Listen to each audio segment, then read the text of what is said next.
Hi, Carlina. Thank you so much for your time this afternoon. I'm excited to do your recording for the virtual patient access position with Wellstar. So let's jump right into it. Let's talk more about your patient registration experience. About how many patients have you registered in one day on average?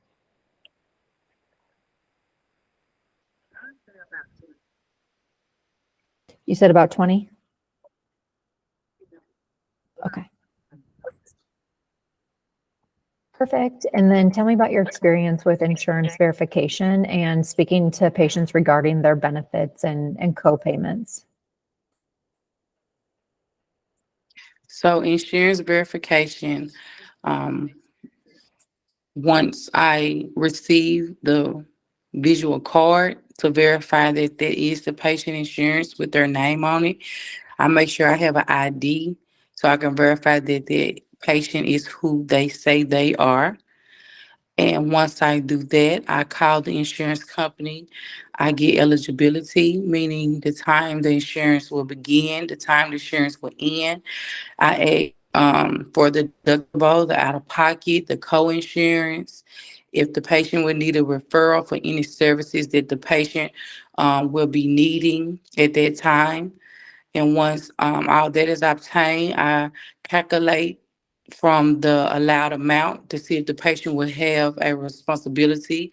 If the patient does have a responsibility, I make sure I call the patient to verify with them if they're going to be able to make that payment or if they need time to make that payment. Okay.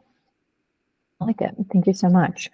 And then which healthcare softwares do you have experience with different EHRs and stuff? Can you name a few? I have experience with Waystar. I have experience with availability.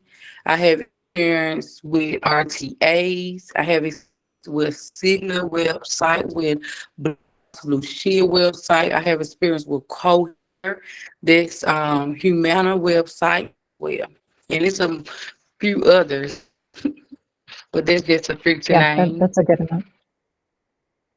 Yeah, absolutely. And Wellstar uses Epic, so that's perfect. And then when you think about your own learning style and what types of managers you do best with, and from a management style standpoint, can you touch on that a little bit? First, your learning style, and then the management style you do best with.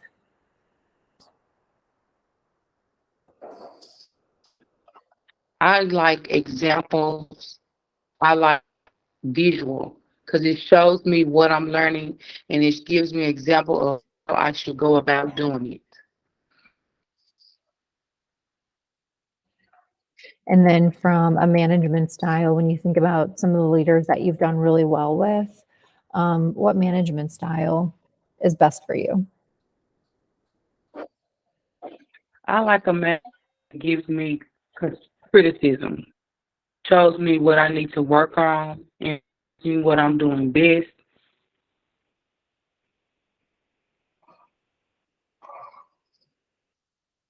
Okay. And then when you think about, I know when, like earlier in your interview, you were telling me a little bit more about like how you catch on to things. It sounds like, and correct me if I'm wrong, it sounds like you do really well if somebody shows you first, and then you learn how to do it the correct way for that organization, and then you can repeat that after that. You don't need too much guidance after that. Is that accurate to say? Yes, that is accurate to say. I'm a fast learner. That is correct. Okay. Okay, great. Let's move on to some situational questions. So can you tell me about a time in your past healthcare positions where you had to deal with a really upset patient?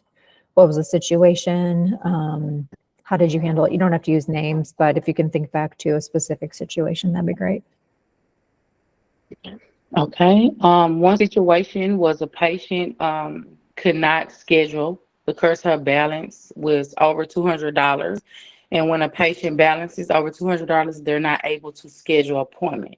So she called the business office. She was very upset because she was very sick. She had to get infusions. And she was very upset. And I listened to the patient.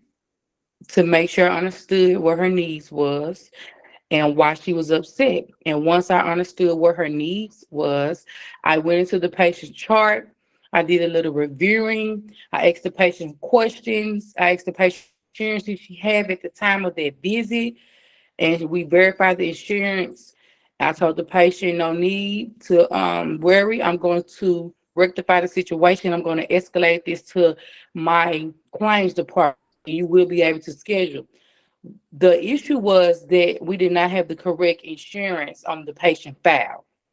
So once I figured out the problem, I went into registration. I updated her insurance. I verified it through on my RTA system. The patient was active. Escalated the issue to my claims department. They refiled the claim. I reached out to the nurse, let the nurse know she's okay to schedule. The patient then was okay to schedule. The patient was calm. The patient was happy. The problem was solved. Very good. I like it. And then when you think about customer service within the healthcare space, what does customer service mean to you? It means just being able to take care of a customer or a client issue, and if they have any problem, that be escalated as immediately as I can. And then how can you improve a dissatisfied customer's experience or dissatisfied patient's experience? Well, to me, you can ask questions. Is there anything else I can help you with? You can apologize, let them know I am so sorry this happened, show empathy. And if you've been through it before, you can show sympathy. I like that. What would you do if you didn't know how to help a patient or customer? I would get all information from the patient. And once I have collected all the information and then I realize that I don't understand or I have not yet came to this situation before, I will inform the patient, well, let me place you on a brief hold.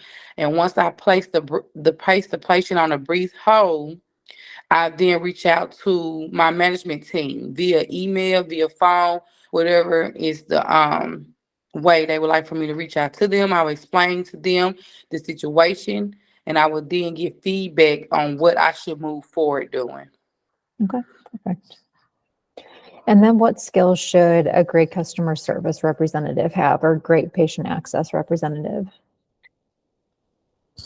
Listening, this I think that's the best skill to have besides others, because if you're not actively listening to this patient, you're not going to understand where the confusion and where's the frustration. And if you're trying to talk over your patient, you're not going to hear anything. So I think if you're a great listener, an active great listener, you really that is a great skill to have. Yeah. Any other skills that you want to list off? Communication, because feedback is a big thing with patients, because the way you deliver something to a patient can change the whole mood. I have spoke with patients that owed a bill and didn't want to pay the bill because the insurance company told them the procedure will be 100% free. But with the codes, they were not 100% free. So once you communicate with that patient in a respectful manner, explain the patient in a calm manner, and you just you just have empathy with that patient, understanding like how would you feel if your insurance company told you it's free but the doctor office said it's not. You'll feel kind of who's playing. So you just have to speak and communicate to that patient like it's you or your mother going through that. I like it. When you think about your biggest strength in the workplace or just in life in general, what do you think your biggest strength is? My biggest strength, I would say, is being dependable. Okay, I like it. When you think about a weakness or something that you're working on getting better at, what would you say that is? Even though this is a good one, I always say empathy, because my empathiness, it sometimes it does get in the way because I care so much, and I love patient care, and I want to see that patient happy. Before that patient get off the phone with me, I want to make that patient know she care. She gonna make a difference. She want to help, and sometimes people can use that strength and turn it into a weakness. They can abuse it. They can abuse it. Yeah, for sure. And then when you think about where you want to go in your healthcare career, where do you see yourself in 5 years? A manager at a healthcare facility. I like it. And those are all the questions. So I'm going to hit stop record. I appreciate all the answers.